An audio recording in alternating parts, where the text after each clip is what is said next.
Isn't it odd how things turn around sometimes? Coming in at number 7 in the series that began way back in 1988 with the title Famicom Wars, finally we get an entry that managed to leave Japan. While the release dates for this game outside of North America were pushed back, supposedly due to the September 11th attacks, oddly enough, the Japanese version of Advance Wars, and in fact its 2003 sequel Black Hole Rising, were cancelled altogether.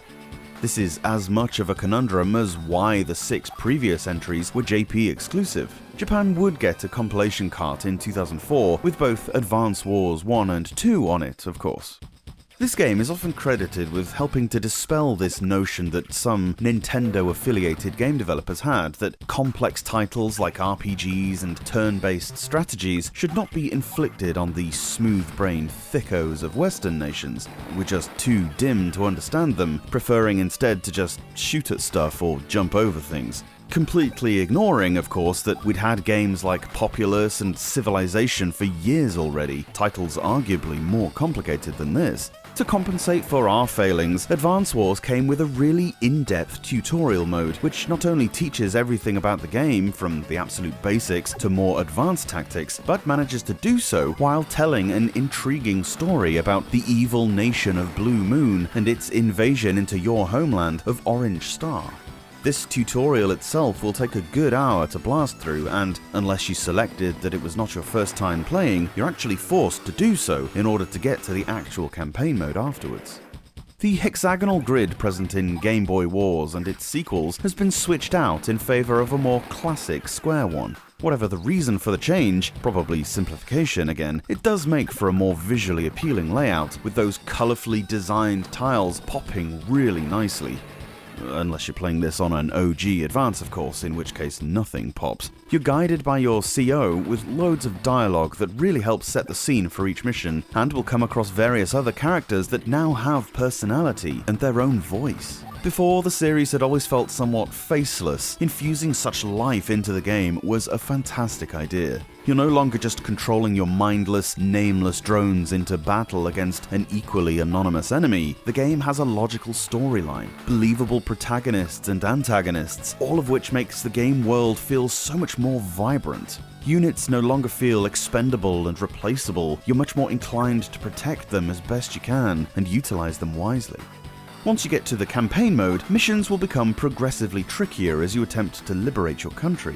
You'll not only fight head-to-head, but on some stages, 3 or even 4 armies can duke it out. You'll need to build and command units as before, capturing cities or other resources, which will act as your strategic battle points, as well as providing extra funds per turn. Wiping out the enemy forces, or capturing their HQ, wins you the mission. Each capturable tile has a score, often something like 20, and per turn, an infantry or mech unit may deplete this score equal to the amount of their own health. So, a fully healed infantry unit with 10 HP can capture a city in 2 turns. A damaged unit will take longer. If the unit moves off the space, or dies, progress is reverted, and finishing a turn on a tile owned by your side will recharge the unit. There are weather conditions at play. The fog of war mechanic is particularly well implemented, whereby vision ahead is depleted. Infantry can gain a greater scouting range if they're up in mountains, whereas forests and reefs cannot be seen into at all unless a unit is right next to them. The basics are simple. Advanced strategies take time to learn. The perfect recipe for any tactical game like this. The campaign mode allows you to earn ranks and level yourself up, but there's also this War Room mode, which lets you play on individual maps, earning high scores and also contributing to your level.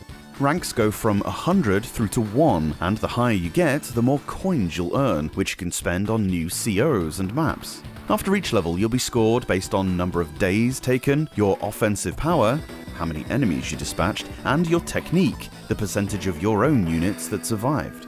Speaking of units, there are 18 different types, each with their own movement ranges, attack power, fuel supply, and so on. Should a unit run out of fuel, they'll become immobile. Air or naval units will actually be destroyed. All units are limited in the types of enemies they're suitable to attack. They all have their primary weapons, some have secondary weapons as well. The infantry units, for example, will struggle to do anything to a tank, and will be ripped to shreds regardless of any defensive buffs given to them by the landscape. The mech unit, however, can fire bazookas at land-based vehicles and stand a better chance. Infantry can climb mountains or cross one-tile waters, however, whereas vehicles cannot. Often, stages will have ways that these weaker units can avoid stronger ones using the terrain rather than get obliterated. Really think about each stage and the arsenal you've been given. You don't always have to kill everything in order to win. Advance Wars not only gave the series the boost it needed, but it also opened up whole new demographics to this sort of game.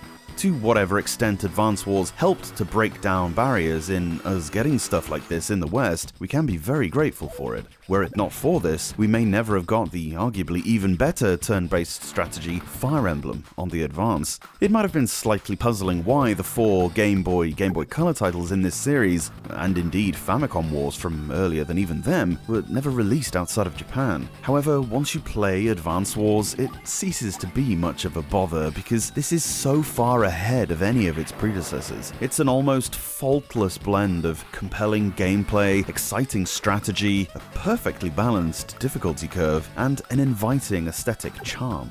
Almost unanimously loved at the time, and even now, whatever the reasons were that it was never exported before now, with Advance Wars, the series became utterly undeniable.